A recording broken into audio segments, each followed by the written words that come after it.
말씀입니다. 오늘 본문은 모세의 노래의 두 번째 파트가 되겠습니다. 첫 번째 파트에는 어제의 본문이죠. 하늘과 땅에게 명령하고 선포하고 하나님이신 것을 드러내는 그 하나님의 축복을 이야기했고, 그리고 하나님이 그 야곱을 얼마나 사랑하셨는지, 그들을 택하여 하나님의 자녀로 삼을 때 다른 신이 아무도 없었고 광야에서 그들만을 택하여서 인도하시고 품으시고 하나님 백성으로 삼으셨다는 것입니다. 그리고 이제 오늘 말씀이 여수run이 기름짐에 발로 찼도다, 이렇게 이야기합니다. 이 여수run이 어떤 의미냐 하면 의로운 자라는 뜻입니다. 누구를 의미할까요? 이스라엘입니다. 이스라엘 민족을 향하여 여수르나라고 말하는데, 그 여수run이 의로운 자라는 뜻인데, 그 의로운 자가 행한 일을 보면 다 배반한 일이에요. 다 우상을 숭배하고 하나님을 잊고 하나님을 떠났더니 어떤 일이 일어나냐면 그 진노하시는 하나님이 역사하는 겁니다. 왜요? 하나님은 질투하시는 하나님이시기 때문에 그렇습니다. 하나님의 사랑은 질투할 정도로 그들만을 사랑하는데, 그들이 하나님이 아닌 다른 우상을 숭배하고 쫓으니까 재앙이 임하는데 아주 극심한 재앙. 여러분 그거 알잖아요. 여자가 온유월에 서리 밝히는 거. 네, 그 무섭잖아요. 네.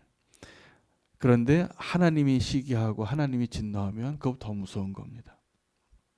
하나님이 그렇게 배반한 그 이스라엘에게 그렇게 진노하시겠다고 하면서 어떤 이야기를 하시냐면, 내가 질투하는 하나님인데 왜 내가 아닌 다른 우상에게 절하느냐, 이것과 동일한 일을 이스라엘에게 행하세요. 어떤 거냐면 백성이 아닌 자들을 잘해주는 거예요.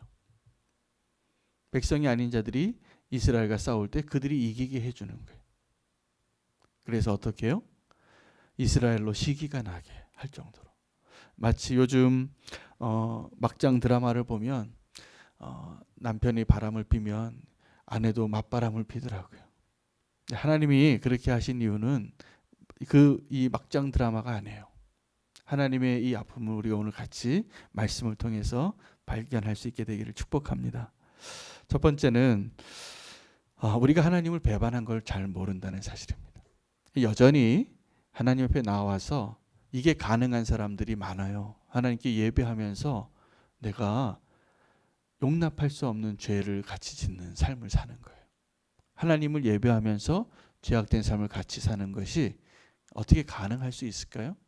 근데 이게 너무나 가능한 삶을 사는 분들이 꽤 많아요. 저희 딸이 이거 예화로 쓰지 말라고 했는데, 이 노래를 부른 사람이 사실은 그 삶이 온전하지 않은 사람인데, 저는 그 가사에 보고서 하나님의 사랑을 느끼기 때문에 이야기를 자꾸 하게 돼요. 어떤 거냐면 이 외국 노래인데, 한 여인이 그 사랑하는 남자에게 그 사랑을 베푸는데, 이 남편이 남자친구인지 남편인지 모르겠는데 노래 가사에 그 애인이 다른 바람을 피고 있어요. 자, 그런데 이 여인이 그 사람이 바람 피고 있는 것을 안다는 사실을 몰라요. 그런데 이 여인이 왜 더 괴로웠냐면, 노래의 가사 속에 왜 더 괴롭냐면 이 남자가 나를 자꾸 사랑한다고 하는 거예요. 근데 이 여자는 이 남자가 다른 여자랑 바람 피는 걸 아는데, 그 남자가 이 꽃을 들고 선물을 들고 포옹하면서 정말 사랑한다고 얘기하는 거예요. 그럼 이 남자의 바람핀 거를 배신을 아는 사람이 이 사랑의 고백을 들으면 들을수록 어떨까요? 고통스러운 거죠. 여러분, 우리가 하나님 앞에 하나님을 사랑한다고 말하면서 내가 한눈 팔고 우상을 숭배하고 돈 더 좋아하고 이 내 육신의 정욕과 안목의 정욕을 따라 살면서 이 세상의 것들을 더 사랑하면서 하나님 앞에 와서는 하나님 사랑한다고 눈물까지 흘리는 거예요. 근데 하나님은 우리의 삶을 아세요. 내가 어떠한 모습으로 바람을 피고 있는지, 어떠한 모습으로 신실하지 못한지를 아는데, 그 사람이 와서 주님 사랑해요 라고 말하는 것을 보는 그 하나님의 찢어지는 마음을 우리가 너무나 모르고 산다는 사실. 혹시 사랑하는 사람이 그렇게 마음 아프게 한 것을 경험해 보는 사람은 아버지의 마음을 경험한 겁니다. 성경의 인물 가운데 배신한 사람들이 많아요. 제일 대표적인 사람, 배신한 인물 누가 떠오르십니까? 제가 좀 적어봤어요. 오늘 첫 번째 주제가 배신이라서. 배신하면 누가 떠오르세요? 네? 마스크를 써서 안 들립니다. 베드로요? 네. 아니요. 베드로도 배신했는데 베드로는 그래도 애교예요. 그렇죠. 가룟 유다죠. 가룟 유다는 성경의 인물 가운데 배신의 아이콘이에요. 배신의 아이콘이에요. 끝까지 예수님 곁에서 충성스러운 제자같이 그런 척하고 있었는데 예수님은 알고 있었어요. 이 가룟 유다가 언제 마귀가 들어와서 그가 마귀의 조종을 받아서 예수님을 팔고 언제 대제사장 받아서 만나서 은 30냥을 받았는지까지 다 아세요. 그런데 여러분, 이 복음서의 마지막에 예수님이 성찬식을 하시고 세족식을 하시고 다 누구 때문에 그랬는지 아세요? 가룟 유다 때문이었어요. 사실은 가룟 유다가 우리의 모습이에요. 마지막에 그 배신할 자의, 그래서 보세요. 다 너희 중에 하나가 날 팔리라. 누구 얘기하는 거예요? 예수님의 마지막 그 제자들과의 시간 속에서 예수님의 온통 관심은 나를 배신한 그 가룟 유다에게 있었어요. 그 가룟 유다가 지금 배신하지 않기를 소망하면서 오늘 우리에게 하나님께서 우리를 사랑하시는 그 하나님의 마음을 보여주시고 느끼게 해주시는 은혜가 있기를 축복합니다. 이 모세가 그 노래를 부른 거예요. 여수르니 기름짐에 발로 찼도다. 놀라운 하나님의 사랑은 이렇게 우상 숭배하고 하나님이 떠날 것을 분명히 확실히 아시는 그 하나님이 그를 여수른이라고 불렀다는 사실이에요. 이 모세의 노래는 벌써 예수 그리스도의 십자가의 은혜가 다 담겨져 있다라는 사실이죠. 그 여수룬이라는 표현을 했다는 것 자체가 이제 이 배반의 이야기를 하는데 그 배반을 이야기하는 그 사람의 그 존재를 여수룬이라고 부르시는 하나님이세요. 우리가 지금도 죄악을 범하고 하나님을 배반할 게 너무나 분명한데 하나님은 저와 여러분을 여수룬이라 부르신다는 사실이에요. 우리는 그 사랑을 잘 모릅니다. 때로는 여러분 우리 사랑해 본 적 있으시죠? 네, 지금도 사랑하고 계시고 젊은이들 가운데 연애할 때는 사랑할 때도 자존심을 살리더라고요. 누가 먼저 고백했냐, 또 헤어질 때도 누가 먼저 헤어지자고 말했냐, 이게 중요해요. 다 쓸데없는 거죠. 저는 하나님이 진짜 사랑을 우리에게 가르쳐 주시는데 진짜 사랑이 아니에요. 그거는 오죽하면 하나님이 나는 질투하는 하나님이다라고 말씀하셨겠어요. 여러분, 하나님과 우리의 사이에 하나님이 질투하신다는 게 말이 됩니까? 우리가 그럴 자격이 있습니까? 그만큼 신실합니까? 그만큼 사랑스럽습니까? 아니에요. 하나님이 사랑하기로 결정하셔서 그렇게 보이신다는 거예요. 질투할 정도로. 성령님이 우리 안에 오셔서 시기하실 정도로 우리를 위해서 중보하시는 거예요. 하나님의 사랑을 우리가 너무나 몰라요. 그 하나님의 사랑만 알아도 우리가 이 세상에 있는 그 즐거움 가지고 잠깐 있다 없어질 그 헛된 우상들과 헛된 것들을 붙잡느라고 하나님 잊지 않고 살 것이 분명해요. 오늘 우리가 이 모세의 노래를 끝까지 부르는 게 쉽지 않은 이유가 이 모세의 노래가 꽤 깁니다. 그런데 첫 번째 파트는 하나님의 창조와 이스라엘의 선택과 이스라엘의 반역과 또 하나님께서 다른 대적을 보내셔서 심판하시는 내용이 다 들어있어요. 그런데 맨 마지막에는 또 하나님께서 그래도 내가 너를 회복하리라, 내가 너를 잊지 않으리라. 이게 모세의 노래예요. 그러니까 이 모세의 노래는 끝까지 다 부르려면 믿음이 필요해요. 하나님의 사랑을 우리가 헤아리려면 정말 믿음이 필요해요. 그 하나님의 사랑을 경험해가는, 그것을 누릴 수 있는, 그리고 깨닫게 되면 결코 우리 하나님을 배신할 수 없습니다. 청교도들이 그 신실한 시대를 살았거든요. 근데 그 사람들이 예수님 믿는다는 신앙을 지키는 그 신앙 때문에 많이 순교를 당했어요. 그들이 핍박당하고 지하교에 숨어 살 때 그 사람들이 서로 만나면 옆에 있는 김 집사님이 순교당하고 내일은 김 장로님이 또 처형당하고 이런 모습을 겪을 때 그들이 쫓겨다니고 피해 다니면서 서로에게 이런 말을 했대요.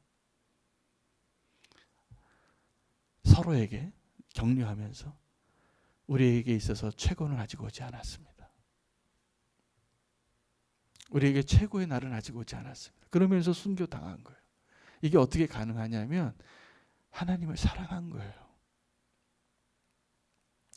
여러분, 우리는 세상이 지금 너무나 좋아 보여서 하나님을 그렇게 사랑하는 것을 잊어버린 백성 같아요. 하나님을 그렇게 사랑할 수 있는 그 사랑으로 여러분, 누구 한 사람 사랑해도 바보가 되잖아요. 누구 한 명, 여자분들은 잘 모르겠는데 남자는 그래요. 그 사랑한 바보가 돼요. 그 앞뒤 안 가리고 정말 정말 단순한 게 남자예요. 그런 면에서는 사랑하면 막 자기 목숨도 막 줄 것 같이 그렇게 사랑해요. 근데 하나님의 사랑과 비교할 수 없습니다. 오늘 우리가 하나님의 사랑을 좀 더 경험하고 알아가는 그 은혜가 있기를 원합니다.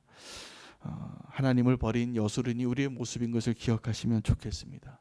질투하시는 하나님에 대해서 오늘 굉장히 많은 내용이 있는데 이 본문이 좀 헷갈려요. 저도 여러 번 묵상하게 됐어요. 여기서 말하는 그들이 누구고 거기서 말하는 우리가 누군가 정반대예요. 여기서 말하는 우리는 원수들이에요. 대적들이에요. 이스라엘 백성을 괴롭히는 자들이 우리는이라고 고백하면서 이야기하고 있고, 여기서 말하는 그들이 다 하나님의 백성 여수론을 의미해요. 잘 묵상하시기를 바랍니다. 그런데 하나님께서 그들에게 피할 수 없는 진노의 칼을 그들에게 보내시는 거예요. 이 본문만 읽으면 심판이에요. 왜요? 하나님 그렇게 사랑하시니까. 하나님께 사랑하시니까. 자, 그런데 그 하나님의 백성을 이렇게까지 이야기합니다. 자, 27절 말씀 한번 보시겠어요? 한번 같이 읽겠습니다. 시작. 혹시 내가 원수를 자극하여 그들의 원수가 잘못 생각할까 걱정하였으니 원수들이 말하기를 우리의 수단이 높으며 여호와가 이 모든 일을 행함이 아니라 할까 염려함이라. 이게 무슨 얘기냐면 하나님이 이스라엘을 심판하기 위해서 아수르를 보내고 바벨론을 보내는 것처럼 이방 민족들을 일으켜 세울 건데 그들을 원수들이 이렇게 오해할까를 염려하시는 거예요. 이게 하나님이 아니라 우리가 저들을 이기는 것이다. 무슨 말이에요? 하나님이 심판하신다는 거예요. 어떻게 하면요? 하나님을 배신하면. 여러분, 우리가 하나님을 배신하면 겪어야 될 심판의 재앙이 어떤 거냐 하면 피할 수 없는 심판이에요. 두려운 일이에요. 근데 그것을 노래하라는 거예요. 왜요? 하나님 떠나지 말라는 거죠. 여러분, 배반의 아이콘이 또 한 명이 있는데 예수님에게는 가룟 유다였다면 다윗에게는 압살롬입니다. 압살롬이 나중에 모압의 칼에 죽임을 당해요. 머리가 나무에 달렸는데 다른 사람이 그 다윗 아버지의 부탁 때문에 감히 손을 못 대고 있을 때 잘 좀 부탁한다 이렇게 부탁을 했거든요. 그런데 모압이 다윗의 그 명령에도 불구하고 자기가 독자적으로 사람들 데리고 가서 압살롬의 숨통을 끊습니다. 그 소식을 듣죠. 압살롬이 죽었다는 소식을 듣고 다윗이 이 내장이 끊어지는 것과 같은 슬픔을 고백해요. 압살롬아, 압살롬아, 내가 대신하여 죽을 수만 있었더라면. 자, 하나님께서 우리를 심판하시고 피할 수 없는 진노를 쏟아 부으시는데 여기 하나님의 아픔이 있다는 걸 몰라요. 우리는 죄를 짓고 당하는 그 고통을 두려워합니다. 가장 큰 고통의 결과는 죽음이에요. 여러분, 죄로 인하여서 당하는 그 고통과 사랑하기 때문에 느끼는 고통 중에 어떤 게 더 클 것 같아요? 하나님이 사랑하기 때문에 겪는 고통이 더 크다는 것을 보여주는 본문이에요. 이 모세의 노래 가운데 그것이 다 담겨져 있어요. 여러분, 하나님은 아프십니다. 사랑하기 때문에 아파요. 우리를 배반하는 우리를 보고 아프세요. 그리고 그 배반한 자들을 하나님 공의의 하나님, 진노의 하나님, 질투하신 하나님이기 때문에 그들을 심판하는 일을 안 하실 수가 없어요. 그것을 막으려고 미리 예고하는데도 자꾸 그 길을 가니까. 그것을 고치기 위해서 하나님께서 그들을 심판하실 때 더 피할 수 없는 그 두려움으로 그들을 심판하시는데, 어떻게, 이 표현이 그대로예요. 그 화살에 있는 화살통이 다 없어질 때까지 쏘시겠다는 거예요. 하나님의 진노가 그렇게 두려운 겁니다. 저주가. 그런데 거기에는 하나님의 고통이 있어요. 사랑하니까. 여러분, 사랑하는 사람을 내 손으로 심판하는 것이 얼마나 아픈 일인지를 우리가 잘 모르는 거예요. 오늘 하나님의 그 고통을, 사랑의 아픔을 이해하려면 첫 번째 이것이 있어야 돼요. 하나님이 나를 사랑하시는 것을 잘 모르는 거예요. 하나님 날 사랑하시는 걸 꼭 아십시오. 제가 오늘 그래서 이 메시지를 결론 내리고 싶어요. 하나님이 여러분을 너무 사랑하세요. 그 하나님이 여러분을 너무 사랑하는 걸 알아야 그 하나님의 고통을, 우리가 사랑의 아픔을 헤아릴 수 있는 거예요. 그 하나님의 사랑을, 하나님 나를 사랑하신다는 걸 모르면 여전히 배반하고, 여전히 하나님께서 우리를 채찍질하실 때도 왜 이러냐고, 왜 이 고통을 주냐고 도리어 항변할 겁니다. 압살롬이 알까요? 다윗의 아픔을? 아니요. 그는 반역하기에 급급했을 거예요. 그 아버지의 자리를 빼앗으려고 3년 동안 백성들의 마음을 다 훔치고 거사를 하고 그 자리를 차지하는데 급급했던 거예요. 다윗은 그 자리 내주고 도망치면서도, 그 전쟁을 해서 반격해서 압살롬을 이길 수 있는 그 순간에도 압살롬을 염려하는 아버지의 사랑이에요. 하나님이 저와 여러분을 너무 사랑하십니다. 그리고 그 사랑에 맞게 아버지의 그 마음에 합당한 모습으로, 주님 사랑하는 모습으로 오늘 사시기를 축복합니다. 여러분, 하나님 사랑하시고요. 또 우리가 살아야 할 길은 하나님 사랑하기 위해서, 하나님을 더 사랑하는 일을 위해서 오늘 그 은혜 가운데 그 길을 걸어가시기를 축복합니다. 오늘 여러분의 기도 가운데 이 고백을 하시기를 바라요. 아버지 사랑해요. 하나님 사랑해요. 이 고백으로 주님 앞에 함께 기도하실 수 있게 되기를 축복합니다. 기도하겠습니다. 하나님, 주님께서 우리를 얼마나 사랑하시는지 알지 못해서 아버지의 집을 떠나는 탕자와 같을 때가 많았습니다.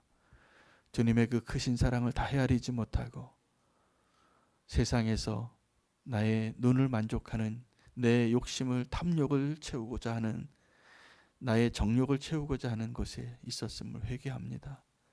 하나님, 이 시간에 온전히 주님을 사랑하는 곳에 내 마음을 두기를 원합니다. 주님의 사랑을 더 발견하고 경험하는 기도의 자리가 되기를 원합니다.